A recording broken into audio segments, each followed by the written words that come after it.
Halo, selamat datang kembali teman-teman dengan saya Sarjayadi Awe.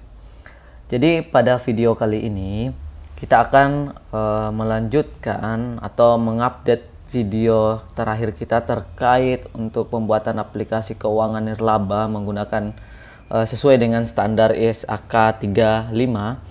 Jadi di sini jika teman-teman cek aplikasi yang kita buat terakhir seperti ini teman-teman ya. Ini sebenarnya masih kemarin kita buat untuk proses belajarnya dan ini belum selesai.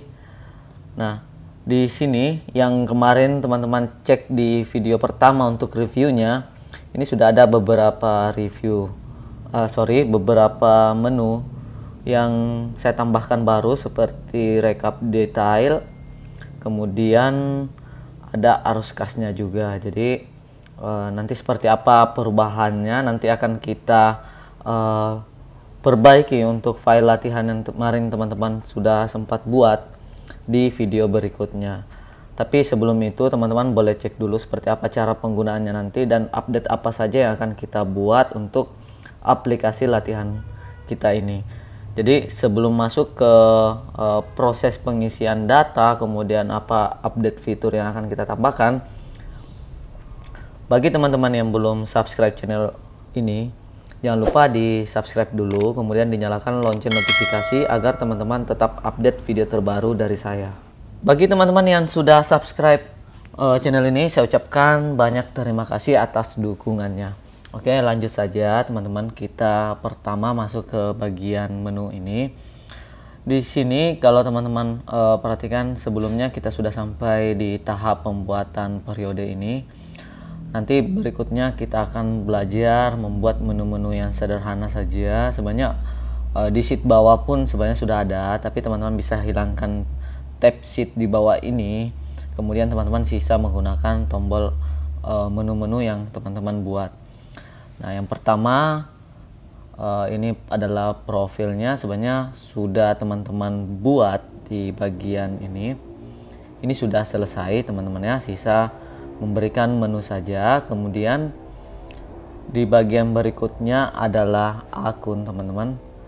Akun ini juga sebenarnya teman-teman sudah buat ini seperti ini tampilannya. Teman-teman sudah buat di file latihan. Di bagian ini teman-teman akunnya. Oke.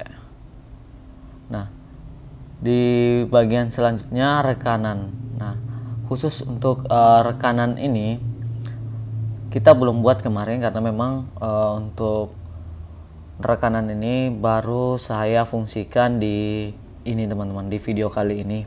Jadi baru kemarin selesai saya update semua, kemudian kita sambil uji dulu simulasi apa semua terkoneksi. Jadi seperti ini. Ini adalah yang baru yang akan kita buat nantinya. Jadi ini untuk hutang piutang teman-teman. Kemudian di jurnal ya pastinya tidak ada perubahan dengan file latihan. Semua laporan-laporan yang teman-teman sudah buat ini sebenarnya sudah sama. Namun ada tambahan di bagian kayak misalkan buku besar ini kita sudah masukkan ketua, kemudian sekretaris, bendahara untuk kepentingan printoutnya. Jadi di sini semua sudah kita tambahkan. Di sini yang baru adalah arus kasnya. Di sini ada arus kas. Saya ambil yang sederhana saja, yang simpel saja untuk kita buat, yaitu arus kas metode langsung, di mana untuk aktivitas operasionalnya hanya mengambil yang berkaitan langsung dengan kas banknya. Di sini juga ada tambahan satu laporan, yaitu rekap detail atau buku pembantu rekanan. Sebenarnya tinggal milih nanti supaya otomatis akan dimunculkan detail transaksi sesuai dengan daftar rekanan teman-teman yang sudah dibuat sebelumnya. Oke, kita coba dulu teman-teman ya, isikan data kembali untuk kita menguji termasuk arus kasnya. Anggap saja misalkan kita ada 1000 untuk kas tunai, kemudian di bank BNI kita ada 100.000 seperti ini. Ini kita jadikan 10.000 saja.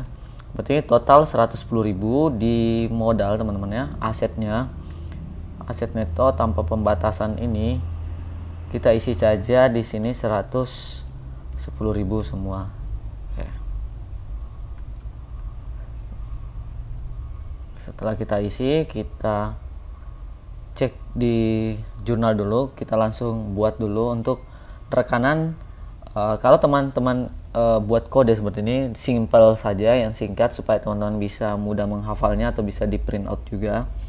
Jadi C1 misalkan di sini kita buat nama rekanannya adalah rekanan 1, teman-teman. Ini otomatis akan piutang karena di bagian atas ini saya khususkan untuk piutang, teman-teman. Sedangkan yang di bawah ini adalah hutang. Jadi seperti itu. Kalau misalkan kodenya ini kan sesuai kebutuhan saja. Misalkan saya bikin H1, di sini rekanan hutang, contoh saja. Jadi seperti ini akan otomatis muncul hutang. Nah, jika ada saldo awal, teman-teman bisa tambahkan di bagian ini.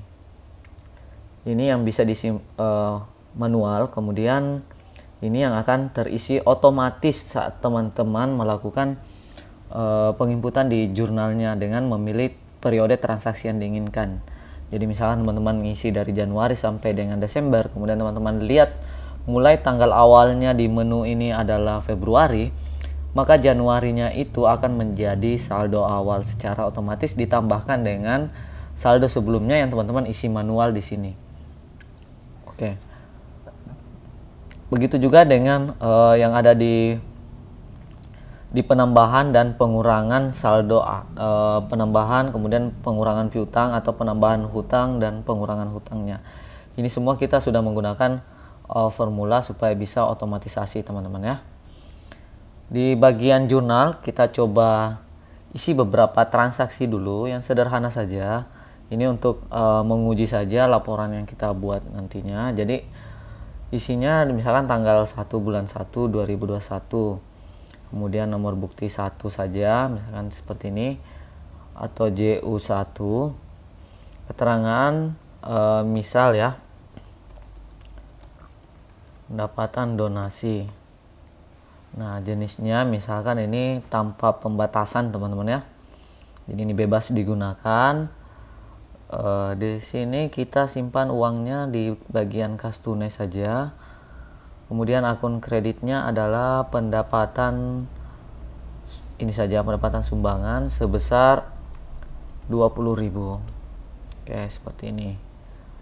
Lalu di bagian di tanggal 2 misalkan kita ubah dulu di tanggal 2 JU2, kita coba di sini ada piutang. Oke, dibuat saja seperti ini tanpa pembatasan. Di sini ada piutang, ini ada piutang rekanan, kita berikan di piutang rekanan, kemudian lawannya tetap sama, di copy saja di bagian atasnya, kita ganti menjadi piutang pendapatan ini, teman-teman ya, pendapatan iuran anggota. Misal harusnya masuk 15.000. Oke. Sampai di sini kita sudah selesai dulu. Kita cek dulu, teman-teman. Di bagian rekanan ini yang baru, teman-teman ya, yang kita buat. Oke, ini belum ada, Di bagian jurnalnya ini kita harus isi rekanannya. Kalau teman-teman isi rekanan untuk yang ada piutang, teman-teman isi yang tanpa ada kode, di sini akan muncul peringatan kode rekanan tidak ditemukan. Berarti itu salah, teman-teman. Kalau misalnya teman-teman isi C1 atau ditemukan, ini bisa terinput. Nah, hasilnya nanti akan muncul di rekanan ini. Jadi di sini ada penambahan 15.000. Kalau teman-teman misalkan ada pembayaran, misalkan di sini JU3, kemudian ini singkat saja bayar, kita copy saja semua. Piutangnya kita copy, masukkan di kas tunai. Jadi kalau menggunakan Excel lebih cepat, teman-teman, karena bisa copy paste. Di sini kita anggap ada penerimaan 10.000, teman-teman, atas piutang ini. Atas piutang rekanan kita tes dulu di rekanannya. Di sini ada 15.000, kemudian pengurangan 10.000 dan saldo akhir 5.000.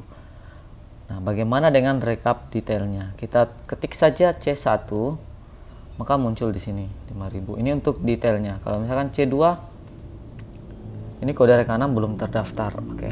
Jadi belum ada. Nah, bagaimana kalau kita misalkan masukkan di bulan tanggal 2 mulainya, teman-teman. Di rekanan ini otomatis di bagian untuk saldo awal kita cek dulu untuk jurnalnya. Oke, tanggal 2 di sini untuk rekanan kita ganti di sini tanggal 3, teman-teman. Kita akan menguji untuk filter tanggalnya. Jadi kita mulai tanggal 3. Berarti ada saldo awal 15.000. Dari mana 15.000-nya? Itu dari sini, teman-teman. Jadi karena tanggal 1 dan tanggal 2 itu tidak terhitung atau terhitung sebagai saldo awalnya. Jadi untuk rekanan ini sudah jalan normal, teman-teman ya. Begitu juga dengan di buku besar, tinggal teman-teman pilih. Misal di sini kas tunai, ini sudah jalan juga semua fungsinya. Kita cek dulu untuk posisi keuangan. Untuk kasnya itu di sini ada 140, total kas ditambah bank, teman-teman ya, 140. Kita cek laporan arus kasnya, ini sudah sesuai 140. Ada penerimaan sumbangan, kita ganti dulu ke format accounting. Oke. Jadi ada penerimaan dari sumbangan ini, teman-teman bisa edit juga. Yang penting teman-teman paham untuk formula atau sumber data yang teman-teman masukkan ini. Jadi untuk fitur-fitur yang lain ini sudah jalan normal, teman-teman. Jadi teman-teman bisa kita ikuti untuk proses pembuatan, update-nya sampai bisa menghasilkan yang seperti ini, teman-teman ya. Dari video latihan teman-teman yang sudah dibuat ini sebenarnya sudah ada beberapa, jadi sisa ditambahkan saja. Kalau misalkan teman-teman ingin belajar lagi, teman-teman bisa update video terbaru nantinya dari saya supaya kita belajar proses pembuatannya kembali. Maka dari itu teman-teman, bagi yang belum subscribe silahkan di subscribe dulu supaya teman-teman tetap update jika ada video terbaru yang sudah saya posting. Nah, ini mungkin cukup sekian dulu untuk review update terbaru yang akan kita buat di aplikasi keuangan nirlaba kita. Semoga dengan adanya ini bisa membantu keuangan organisasi nirlaba teman-teman. Walaupun ini sebenarnya masih jauh dari kesempurnaan, tapi teman-teman bisa kreasikan sendiri. Yang penting poin utamanya atau laporan utama telah kita selesaikan, yaitu posisi keuangan, laporan aktivitas, arus kas, dan perubahan aset. Nah, jadi mungkin cukup sekian. Salam sukses selalu dan salam sehat selalu dari saya, Sarjayadi Awe.